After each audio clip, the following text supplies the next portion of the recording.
มีการแบ่งงานให้กับชาวบ้านทำนะครับแล้วก็กระจายรายได้ให้กับชาวบ้าน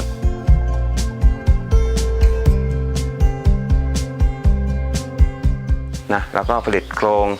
ทำเฟอร์นิเจอร์หวายเทียมเพื่อที่ให้ชาวบ้านเนี่ยมีรายได้ให้เป็นชุมชนเข้มแข็งก่อนที่เราจะได้รู้จักกับชาวบ้านเนี่ยเราก็มีการเซอร์เวย์หาจุดที่จะมีกำลังในการทำงานเฟอร์นิเจอร์หวายเทียมกลุ่มเป้าหมายคนงานของเราน่าจะเป็นคนที่ว่างงานแล้วก็คนเฒ่าคนแก่นะที่ไม่มีรายได้ไม่มีงานทำผมได้ข้อมูลมาผมก็เริ่มทำแผนแล้วก็ออกมาเซอร์เวย์แล้วก็ออกมาหาคนงานจุดเหมานอกซึ่งเดิมทีแรกเนี่ยเราก็มีคนงานเก่าอยู่แล้วเราก็ปักจากปากต่อปากนะแล้วก็ให้ข้อมูลเพิ่มเติมได้แนะนำมาที่บ้านพี่ไม้เดชเนี่ยจุดพี่ไม้เดชเนี่ยก็คือเป็นจุดที่2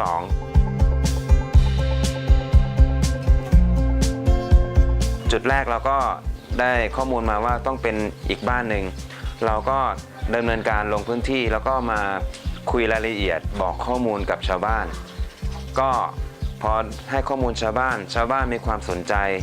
แต่เบื้องต้นชาวบ้านยังไม่มีความเชื่อมั่นยังไม่สนใจนะว่างานตัวนี้จะทำได้ยังไงรายได้จะมาจากไหนขั้นตอนในการทำมันจะทำได้หรือผมก็ได้ให้ข้อมูลเบื้องต้นสุดท้ายแล้วเราก็มีการแสดงวิธีทำบอกเงื่อนไขบอกรายละเอียดบอกจุดต่างๆที่เรามีอยู่จนชาวบ้านมีความเชื่อมั่นและก็เชื่อใจตัดสินใจที่จะรวมกลุ่มทำงานตัวนี้เบื้องต้นก็คือการทำงานก็ค่อนข้างที่จะวุ่นวายและยุ่งยากนิดนึงแต่พอทำเข้าไปแล้วนะเราก็มีข้อมูลในการทำงานที่ชัดเจนแล้วก็มีแผนมีเป้าหมายที่ชัดเจนแล้วก็มีครูมาฝึกสอนพอฝึกสอนได้สักระยะหนึ่งชาวบ้านก็เริ่มมีความเข้าใจมีความคล่อง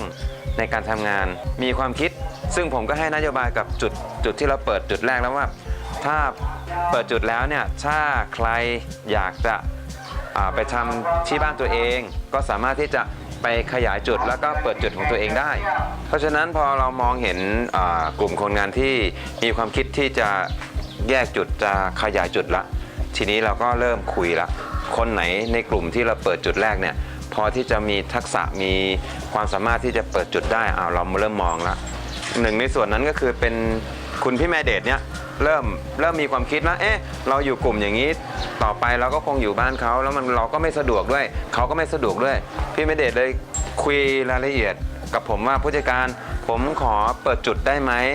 ผมมีคนอยู่3คนแล้วผมก็เป็นงานแล้วพอเป็นงานแล้วผมก็บอกว่าโอเคพี่แม่เดชมันสอดคล้องกับนโยบายที่เรา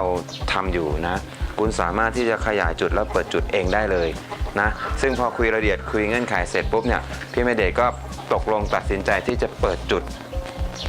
ทำเป็นของตัวเองคือจุดพี่แม่เดชเนี่ยเวลาทำงานนั้นเนี่ยเขามีความรู้ความสามารถเรื่องทักษะในการสารงานนะเป็นอย่างดีนะครับลายขัดลาย3ลายดอกพิกุลเส้นกลมก็สามารถที่จะทำได้หมดตั้งแต่ที่เราร่วมงานกันมาก็พี่แม่เดชก็มีความมุ่งมั่นที่ทำงานตัวนี้นะครับนะแล้วอีกอย่างหนึ่งก็คือร่างกายเขาไม่ปกติประสบอุบัติเหตุเพราะฉะนั้นเขาก็บอกว่างานตัวนี้เขาชอบแล้วก็มีใจรักด้วยรวมพ่อกับแม่ด้วยก็ชอบงานแบบนี้ตรงกับกลุ่มเป้าหมายวัตถุประสงค์ของเราก็คือเราต้องการกระจายงานให้กับชุมชนให้กับชาวบ้านได้มีงานทำได้มีรายได้ถ้าคนงานไม่หนีเราก็ไม่หนีนะครับเราจะส่งงานให้ทำอย่างต่อเนื่องอย่างสม่ำเสมอ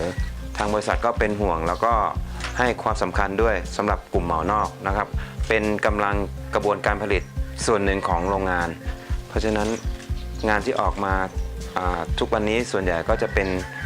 งานจากกลุ่มชาวบ้านกลุ่มเหมานอกที่เรากระจายอยู่ทั้งหมด 4-50 จุดแล้วถ้ามีโอกาสเป็นไปได้งานเราออเดอร์เราเยอะขึ้นเราก็จะขยายจุดเพิ่มกำลังกระบวนการผลิตให้มากกว่านี้นะครับ